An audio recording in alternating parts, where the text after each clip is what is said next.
Hello, everybody, and welcome to our meeting over assistance animals.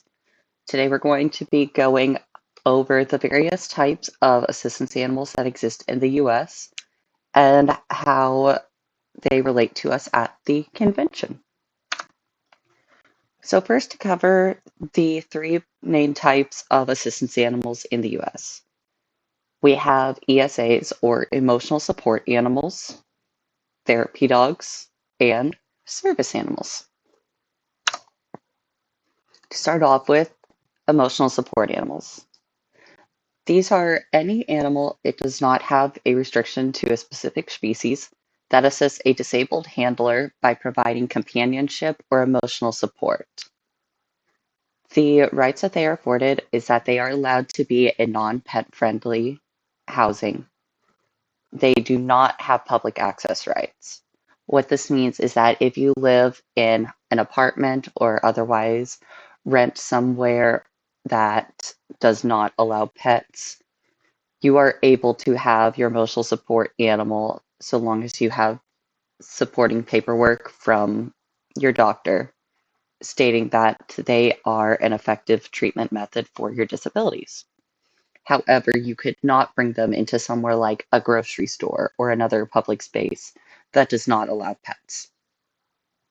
Some examples of things that emotional support animals do is they provide assistance to somebody who may be struggling to start their day by, for example, their cat, encouraging very strongly them to get up to refill the food bowl. They could be having an animal with a specific set of dietary needs that match the dietary needs of their handler, or it could even be something as somebody feeling calm from watching fish swim around and go about their business. Therapy dogs are specifically trained dogs, typically by an organization that are accredited with a therapy certification. They provide comfort to those who are in places like nursing homes or hospitals, schools, or areas that have been hit by a disaster. They do not have public access rights as a whole. You could not take a trained and certified therapy dog into a grocery store. However, they can be invited by organizations or companies to come and visit.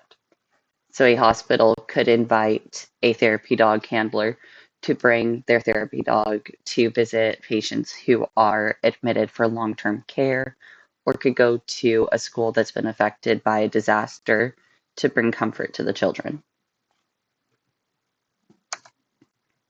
Thirdly, we have service animals. Service animals are typically going to be a dog, however, they can also be miniature horses. They are task trained to mitigate the disability of an individual person. They can be trained by a program or they can be trained by the handler themselves. There is no federally recognized certification or registration for service animals. There are websites that pose as registration or certification sites. However, these are not federally recognized and hold no legal meaning. A service animal is able to enter a non-pet friendly establishment along with their handler, and they're able to live in non-pet friendly housing. So what does this mean for us at EvilleCon? EvilleCon is not a pet-friendly environment, and so we are only able to welcome in service animals. If the disability of the handler is not immediately apparent, for example, if somebody were to come in using a white cane and has a guide dog, you could take a reasonable estimation of what a task is that service animal provides.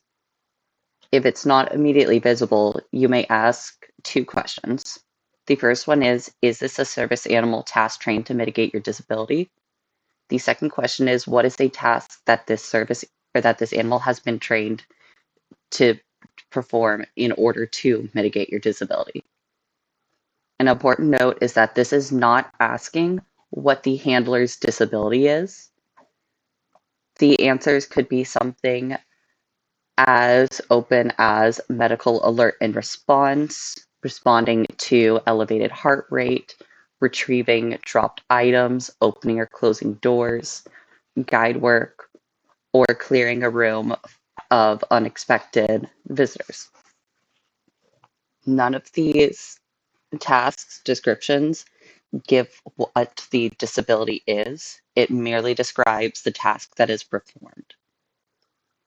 Examples of an answer that would not legally constitute a task include companionship, emotional support, and protection. These are things that the Americans with Disabilities Act specifically excludes. If somebody were to list one of these as a task, you would be within your rights to ask them to remove their animal from the convention, as they are not listing tasks that are legally recognized. But the individual is allowed to re-enter without the animal.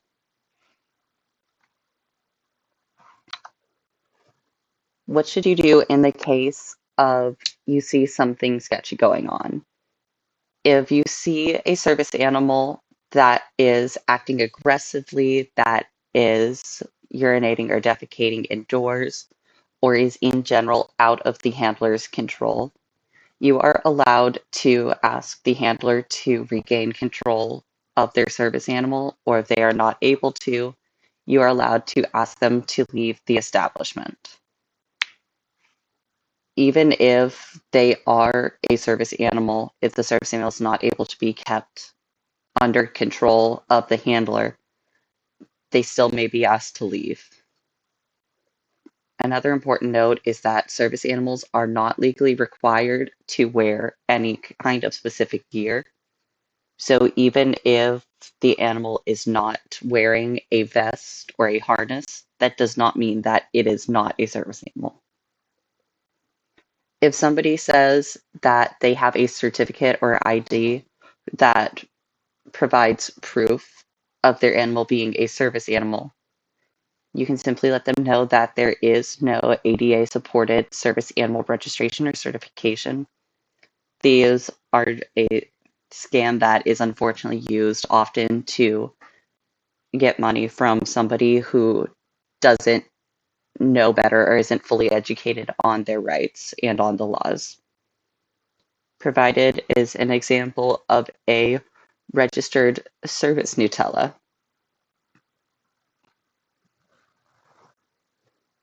And then that is the end of our meeting over service animals. I look forward to seeing you in the next meeting and at the convention.